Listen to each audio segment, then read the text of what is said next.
নমস্কার বন্ধুরা, Jhuma's lifestyle diary চ্যানেলে আপনাদের সবাইকে স্বাগত জানিয়ে শুরু করছি আজকের রেসিপি শাহি আলুর দম। নামমাত্র কিছু মশলা দিয়েই এই আলুর দম খুব সহজেই বানিয়ে ফেলা যায়। খেতে দুর্দান্ত স্বাদ হয়। লুচি, পরোটা, রাইস এ ধরনের খাবারের সাথে খেতে দুর্দান্ত লাগে। রেসিপিটা তোমরা ট্রাই করে দেখো, আশা করি তোমাদের ভালো লাগবে। আলুর দম বানানোর জন্য ছোট ছোট আলু খোসা শুদ্ধ প্রেশার কুকারে দুখানা সিটি মেরে নিয়েছি। দেখতে পাচ্ছেন আলুগুলোকে ছাড়িয়ে আমি একটা চামচের সাহায্যে এইভাবে একটু 2-4 জায়গায় ফুটো ফুটো করে দেবো। দিলে মশলাগুলো ভেতরে যাবে, এতে খেতেও আরও ভালো লাগবে।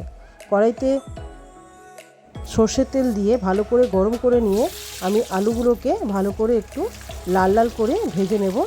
এতে বেশি টাইম লাগবে না, যেহেতু আলুগুলো সেদ্ধ করা আছে।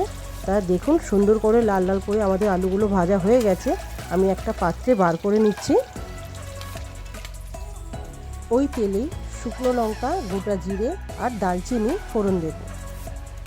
তারপর দেব 3টে পেঁয়াজ কুচোনো, আপনারা চাইলে পেঁয়াজ বাটাও দিতে পারেন। দেব অল্প হিং, নুন আর চিনি দিয়ে 2 থেকে 3 মিনিট একটু ভেজে নিতে হবে।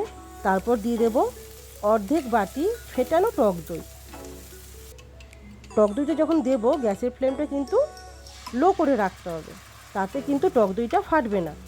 আমরা গ্যাসের ফ্লেম লো করে আস্তে আস্তে করে এটাকে পেঁয়াজের সাথে ভালো করে একটু মিক্স করব। 2 থেকে 3 মিনিট দেখবেন ধার ধার থেকে বেশ তেল বেরিয়ে আসবে। পেঁয়াজগুলো ভালো করে ভাজা হয়ে এসছে। এতে দেব আদা রসুন বাটা, দিয়ে একটু ভালো করে কষিয়ে নেব। দিয়ে দেব অল্প কাজু আর পোস্ত বাটা।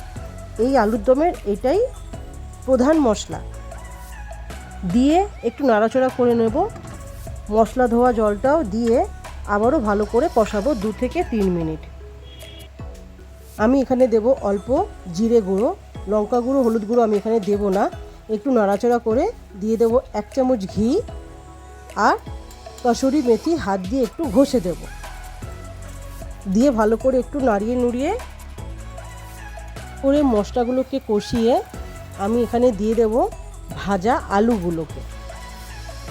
দিয়ে ভালো করে মশলার সঙ্গে আলুগুলোকে একবারে পুরো গায়ে মাখা করে লাগিয়ে দিয়ে দেব অল্প নুন।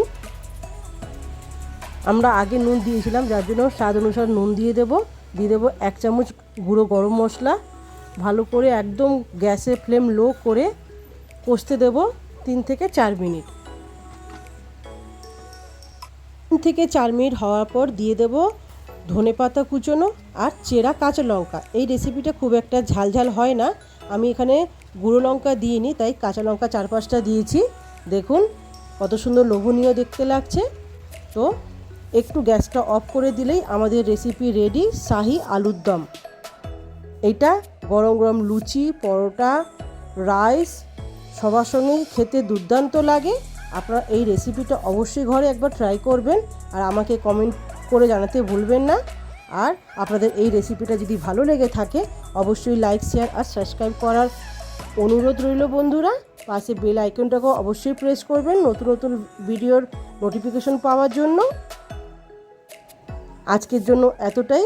দেখা হবে নতুন এক রেসিপির সাথে। ততক্ষণ ভালো থাকুন, সুস্থ থাকুন। Thanks for watching.